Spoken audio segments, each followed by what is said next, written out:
mau klarifikasi nih. Dulu kita minjam 210 miliar. Nah sekarang utang itu udah ada perubahan karena alkes sekitar sekian hampir 30 miliar kan tidak terrealisasi, dalam artian itu restrukturisasi hutang kan. Iya. Nah kemudian katanya Dokter Yandi dapat bantuan yang mengganti 30 miliar itu bukan beban hutang. Akhirnya hutang kita dari 210 cuma 82. Iya. 182 miliar.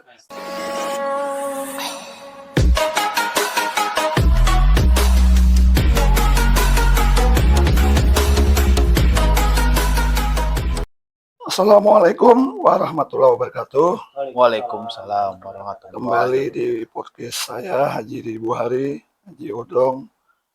Hari ini terima kasih kita kehadiran Dr. Muhammad Yandi, Kepala Dinas Kesehatan Kabupaten Hulu Sungai Utara, dan Saudara Budi. Ini tamu yang sering udah datang ke sini. Pertama-tama kita masih suasana hari jadi kabupaten yang ke-71. Kita ucapkan semoga tetap eksis kabupaten kita. Nah ini Pak Dokter. Yap. Pak Dokter, ini pertama kami mengapresiasi orang yang termasuk beberapa kali kita berdiskusi segala orang yang termasuk punya wawasan dan gagasan. Nah, jadi kami berminat sekali ingin menggali di sini apa yang menjadi pemikiran konstruktif, positif terhadap Hulu Sungai Utara. Nah, pertama-tama menjabat Kepala Dinas Kesehatan ini kayaknya baru saja kan beberapa 1 bulan. 1 bulan. Nah, kira-kira apa yang ada di pikiran, gagasan, di benak dokter untuk kesehatan HSU ke depan itu? Iya. Silakan dok. Terima kasih Pak Haji Udung, dan selamat siang para penggemar podcast Haji Udung Didi Buhari. Siap, yang terima kasih. Saya hormati Pak Budi Lesmana sebagai pengamat dan baratnya itu pencinta pembangunan di HSU ke depannya, Iya, dan sebagai betul, aktivis betul juga di sini. Iya. Nah, saya selama 1 bulan menjabat sebagai Kepala Dinas Kesehatan, ada beberapa hal yang ingin saya capai di Dinas Kesehatan ini, bahwa Dinas Kesehatan ini sebagai regulator atau pengambil kebijakan dalam bidang kesehatan di Kabupaten Sungai Utara. Ada beberapa indikator yang harus dicapai Dinas Kesehatan sesuai RPJMN maupun RPJMD Kabupaten Sungai Utara, bahwa ada 12 indikator Dinas Kesehatan yang harus dicapai oleh Dinas Kesehatan, dan targetnya tidak alang-alang 100%. Berarti bila target 100% ini artinya sempurna, Pak. Iya, bila sudah sempurna nih, berarti pelayanan mulai dari ujung tombak di desa sampai ke kabupaten sekarang itu harus paripurna. Puskesmas, posto itu masih di ranah Dinas Kesehatan atau ada dinas lain maksudnya? Kalaunya Pustu, Polindes, dan Puskesmas itu di bawah ranah Dinas Kesehatan sebagai induk pelayanan terujung di depan di masyarakat. Kalau dilihat saat ini, kita lihat perkembangan pelayanan kesehatan di Kabupaten Hulu Sungai Utara masih kita anggap stabil lah, normal lah, dan perlu kita tingkatkan, walaupun ada riak-riaknya sedikit, karena betul. itu perlunya ketegasan seorang pemimpin dan pembuat regulator. Ya namanya pelayanan kan tentu tidak bisa memuaskan semua pihak. Betul sekali. Minimal artinya kita juga tetap apa yang menjadi keluhan tetap menjadi perhatian khusus seperti itu. Atensi. Itu yang paling utama tuh. Nah dok, terkait 12 indikator yang hendak dicapai tadi, jadi bahasanya kira-kira yang paling dekat saat ini yang diupayakan gitu kan oleh sampean ketika menjabat, kan mungkin sekaligus tuh. Ini maksud kita paling tidak publik yang mendengar apa nih langkah-langkahnya, bagaimana prosesnya. Nah itu ya. Untuk mencapai 12 indikator tadi, yang paling utama itu adalah kerjasama tim di Dinas Kesehatan, karena di situ ada 3 bidang pelayanan dan SDK, pelayanan P2M, pelayanan dari kesehatan masyarakat. Dari 3 bidang itu harus kolaborasi karena saya lihat kalau tidak ada kolaborasi untuk 12 indikator itu sulit untuk dicapai. Contoh indikator yang paling sulit untuk kita capai adalah angka kematian ibu dan angka kematian bayi. Yang terakhir CDR penderita tuberkulosis. Nah, ini sangat-sangat riskan, tinggi. TBC ya itu ya. TBC. Paru ya, penyakit paru. Jadi kalau bisa kita harus lebih konsen terhadap ini dan itu perlu pengembangan. Kalau ingin melakukan penurunan angka kematian ibu, maka harus kita kuati basic-basic di pelayanan kesehatan ibu yaitu bidan dan dokter-dokter spesialis kandungan. Jadi di awalnya udah harus dikuati. Oh, berarti ini tidak bisa hanya dibebankan kepada dinas kesehatan. Berarti juga pelayanan di rumah sakit juga harus kuat. Harus kuat kan. Artinya ini kata kuncinya kan kolaborasi. Iya. Kalau tadi bicara bahwa kolaborasi di tingkat internal, bahwa sebetulnya kan ada juga rumah sakit yang mungkin dalam konteks ini kedudukannya mungkin tidak secara langsung di bawah dinas kesehatan, tapi mereka masih bagian dari dinas kesehatan. Nah, ini seperti apa nih? Termasuk kan kita lihat nih teknologi baru. Nah, kayak apa ke depannya?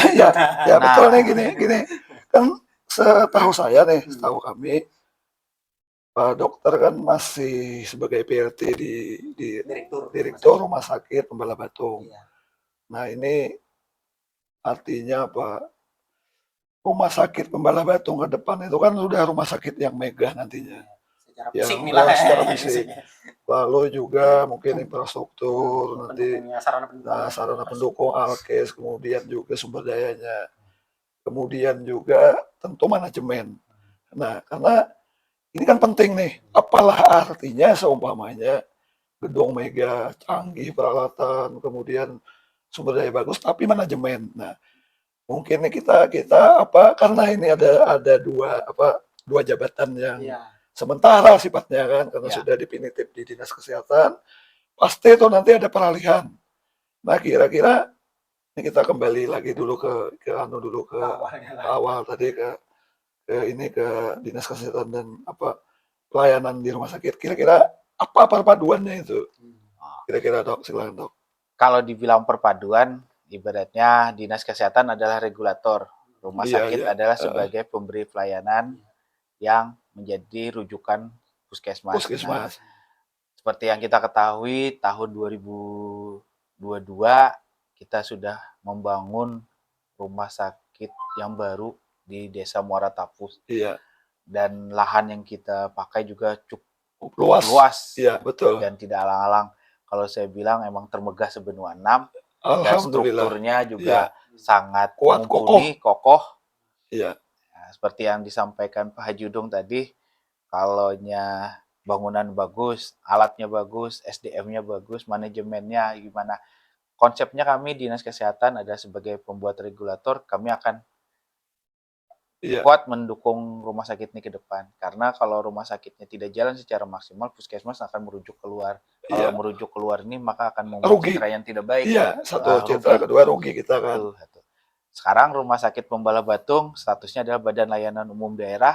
Karena statusnya Badan Layanan Umum Daerah, dia bersifat kemandirian dan dalam segi keuangan, manajemen aset, dan kepegawaian. Jadi rumah sakit dengan sifat BLUD ini ada bisnis oriented yang mereka pakai. Iya, betul. Tapi jiwa sosialnya tetap ada.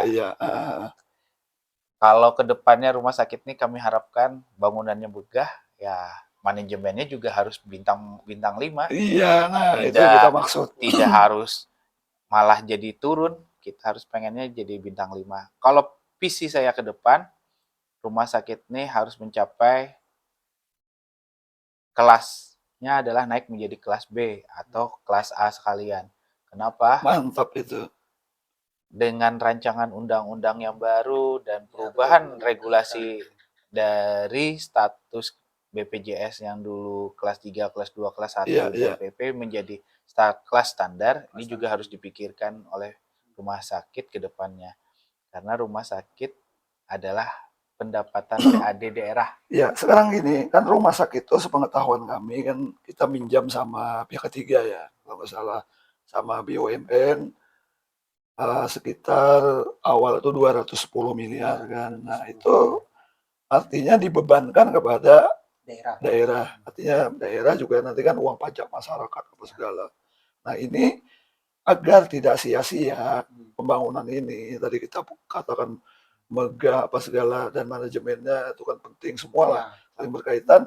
Nah, ini menurut saya dokter sebagai orang yang mengikuti dari awal, dari proses pembangunan, kemudian sampai sudah dianggap selesai tahap pertama ini, kemudian ada nanti tahap kedua, tentu kan artinya ada tanggung jawab moral nih Ya. kepada pemerintah, kepada masyarakat, bahwa nilai yang dipinjam itu jaminannya kalau beroperasi dengan baik tentu break even point atau kembali modalnya dengan profitnya lebih cepat.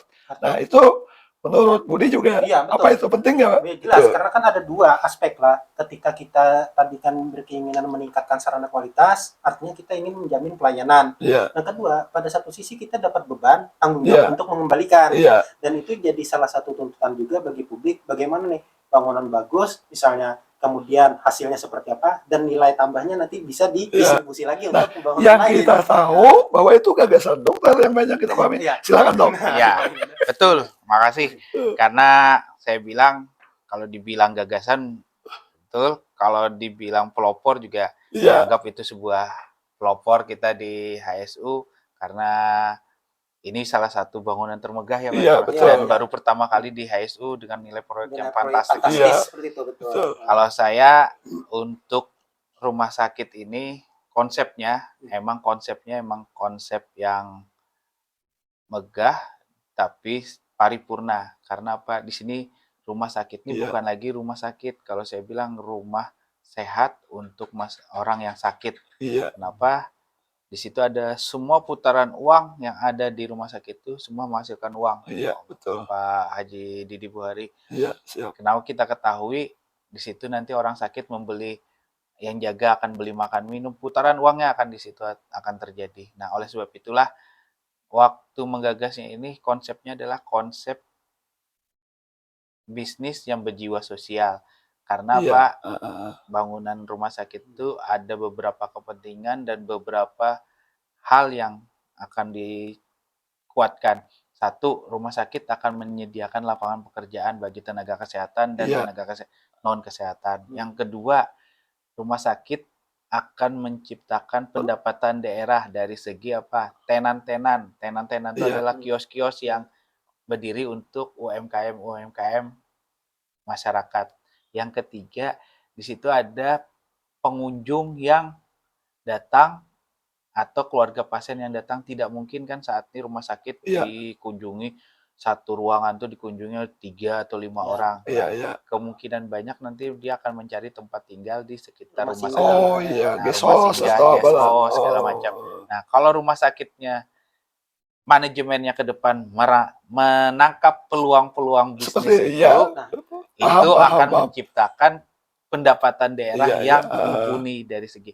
Kalau aspek ke depan dari saya dulu tuh target pendapatan daerah dari rumah sakit ini untuk tidak muluk-muluk berdasarkan jumlah bed tempat tidur yang akan dikelola itu hampir sekitar 1 sampai 5 T. Oh iya. Terus terkait dengan pelayanan waktu berapa itu sampai jangka waktu 5 tahun ke depan. Terus konsep pelayanannya dok gimana dok? Bangunan itu 100% beroperasi dan bangunan itu sudah selesai keseluruhan. Karena kalau dibilang saat ini itu 100% ya 100% tahap pertama karena pembangunan rumah sakit itu tidak sekaligus karena dari konsepnya itu ada tahap kedua dan tahap ketiga. Tapi karena kemarin dibangun tahap pertama ini gabung dengan tahap ketiga jadi tinggal satu tahap yaitu untuk ruang rawat inap dan penunjang lainnya. Untuk pelayanannya ya itu. Tapi kalau sudah dua tahap pembangunan itu jalan, kira-kira itu sudah bisa beroperasi lah dalam jangka waktu dekat. Sebenarnya maksud saya adalah minimal bahwa orang tidak menganggap menunggu semuaan tapi Selesai, hanya ya. start. Walaupun mungkin dari target dokter pernah Ya. di awal bahwa mungkin setahun ke depan sudah ada pendapatan, tapi nilainya kada sesuai Secara dengan fantastik. tetapi bahwa progresnya itu berjalan, Sudah. tahapnya berjalan Ya, gitu Iya. sudah profit lah. Iya. Sudah berjalan. Kalau- Jadi orang tuh. Dengan tahapan pertama ini, rumah sakit sudah bisa berjalan secara maksimalnya 80% karena ada beberapa Iya, bangunan yang belum, kalau dinyatakan 100% nyata tidak mungkin Iya. karena jumlah bednya aja masih 125 dengan jumlah standar luas ruangan. Kalau kita mengikuti rumah sakit yang ada, yang satu tempat tidur rawat inap kelas 3 itu diisi 10 atau 12 pasien, kalau di sana standarnya cuma 6 sampai 4 bed dalam satu ruangan. Nah, ini sudah menyatakan perbedaan. Kalau kita bisa mumpuni menguasai itu, ya tadi disampaikan Pak Budi tadi, tahun pertama kita tidak akan mungkin surplus secara maksimal. Iya. Tahun berikutnya mulai lagi lah Iya. kita akan membangun Tapi dan itu landasannya sudah ada, sudah mantap. Ya, Nah, seperti itu. Nah, jadi kita ingin kembali sedikit ke masa 10 tahun yang lewat. Dulu begitu orang dari Kalteng, mungkin yang sakit, luar daerah yang ada rujukan, itu dulu mampirnya di Rumah Sakit Pembala Batung di Amuntai. Nah, belakangan ini sudah keluar dari HSO kan, artinya ke HST, ke Hulu Sungai Selatan, Kandangan. Nah, mungkin nggak itu kita raih kembali dengan manajemen yang bagus, dengan pelayanan termasuk semua lah. Artinya kita menjadi rujukan kembali untuk wilayah sekitar itu, sekitar Kalteng dan kabupaten sekitar kita. Ada nggak kesana? Dengan kualitas SDM saat ini dan manajemen saat ini, saya yakin 100% semua pasien-pasien yang ada di benua 6 maupun luar Kalsel akan tertarik ke sini. Karena apa? Kita melengkapi fasilitas kesehatannya, karena dulu tuh kita nggak punya CT scan, sekarang ada CT scan. Yang dulu kita ruang radiologinya cuma satu tempat, ini sudah terpisah-pisah, ada yang kontras dan non kontras. Terus ruang labnya juga sudah mumpuni, dan yang terakhir kita ruang operasinya sudah berstandar MOT atau mini theater. Nah, ini juga mantap itu. Sebuah hal yang baru. Iya. Dan UGD-nya sudah terpadu, karena kalau keadaan gawat darurat langsung naik ke ruang OKA. Oke, berarti Dok, kalau saya menangkap apa yang sampean sampaikan, optimisme terkait dengan bahwa penyelenggaraan pelayanan kesehatan ditambah dengan dukungan rumah sakit baru, insya Allah terus makin, ya ibarat kata orang itu kan makin mengarah ke purna, supaya nilai layanan kesehatan masyarakat semakin terpenuhi. Cuma optimisme boleh. Kira-kira di dalam benak sampean sendiri adakah masih mungkin hal-hal yang menjadi tantangan gitu kan dalam mewujudkan ini? Kita maaf saja lah bahasa dalam tulis-tulisan di atas kertas. Ya secara teori kan bisa, tapi kan artinya realitas di lapangan kan bisa jadi ada. Tapi kadang mitigasi itu tuh juga muncul supaya antisipasi terhadap hal-hal yang mungkin tidak diinginkan itu juga dari apa istilahnya disiapkan gitu loh, maksud kita Pak J. Ya, betul Pak Budi, Pak Judung. Karena apa? Namanya tongkat estafet harus bersambung. Kalau ini tongkat estafetnya mandek pada satu orang dan tidak dilanjutkan, maka tidak akan selesai lari estafetnya nih. Nah, saya mengharapkan ya tadi tongkat estafet yang sudah kami buat di tahun 2022 ini bisa dilanjutkan lagi ke estafet berikutnya. Berkesinambungan. Saya perlu pemimpin kedepannya di rumah sakit itu yang memahami estafet ini. Yang kedua, seperti yang disampaikan Pak Budi, mitigasi resiko yang akan mungkin terjadi ya banyak. Karena apa? Rumah sakitnya besar, seperti yang disampaikan Pak Haji Udung tadi, kita harus meningkatkan kualitas pelayanan dan SDM-nya. Sekarang kalau SDM-nya dengan kondisi dokter yang seperti ini, maka pelayanan kita akan mandek sampai di sini aja. Sama dengan yang akan kita harus menciptakan adalah SDM yang lebih baik menyiapkannya. Contoh kedepannya kita belum ada nih dokter jantung, sedangkan di sana sudah ada fasilitas untuk jantung segala macam. Terus kita belum punya dokter saraf yang kemungkinan akan pindah. Nah, kita harus sudah menyiapkan itu. Penggantinya lah. Iya. Iya, Yang iya. kedua, Berarti bedah. menarik nih. Apalagi sampean kan tadi bicara kepala dinas regulator. Mau tidak mau saya sebagai warga masyarakat melihat bahwa itu sangat strategis. Mudah-mudahan lah dinas kesehatan mengalokasikan misalnya saja Iya, iya. pendidikan bagi warga kita untuk menjadi dokter-dokter itu gitu loh. Sehingga memang kita dari awal sudah Nah, kan selaras waktu podcast kemarin dengan Kepala Dinas Pendidikan. Nah, betul. Artinya menciptakan, membuat sumber daya manusia, lulusan yang unggul, yang sumber daya yang baik untuk bisa dicetak menjadi tenaga yang handal di daerah. Nah, itu betul tuh. Kami lagi membuat regulasi tentang beasiswa putra daerah. Nyambungan jadinya. Nah, kemarin beasiswa daerah ini dekat sampai keluarga kurang mampu. Nah, kalau orang mau sekolah kedokteran tidak ada yang keluarga yang tidak mampu. Rata-rata orang yang menengah ke atas. Nah, sekarang mereka mau nggak dengan beasiswa ini daerah membuat peluang dokter-dokter ini ya.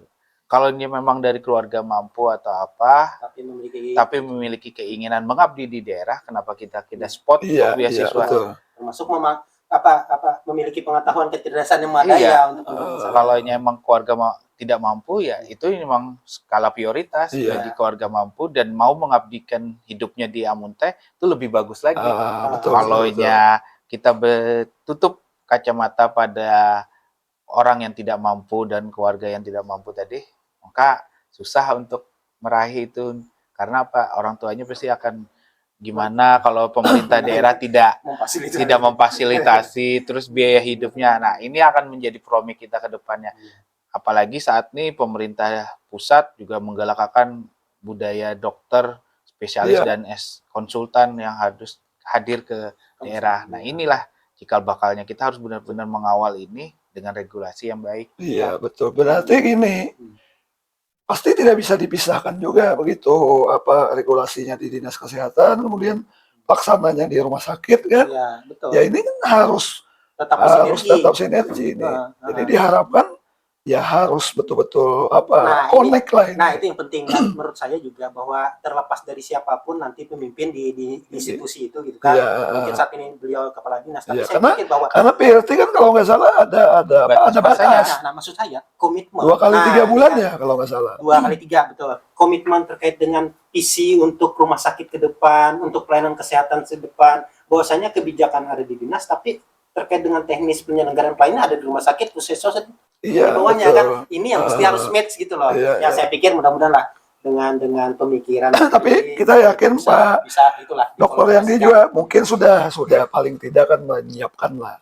Menyiapkan atau sudah memikirkan hal itu. Artinya tidak serta-merta nanti tiba-tiba juga orang yang tidak mengerti, tidak paham terhadap manajemen rumah sakit.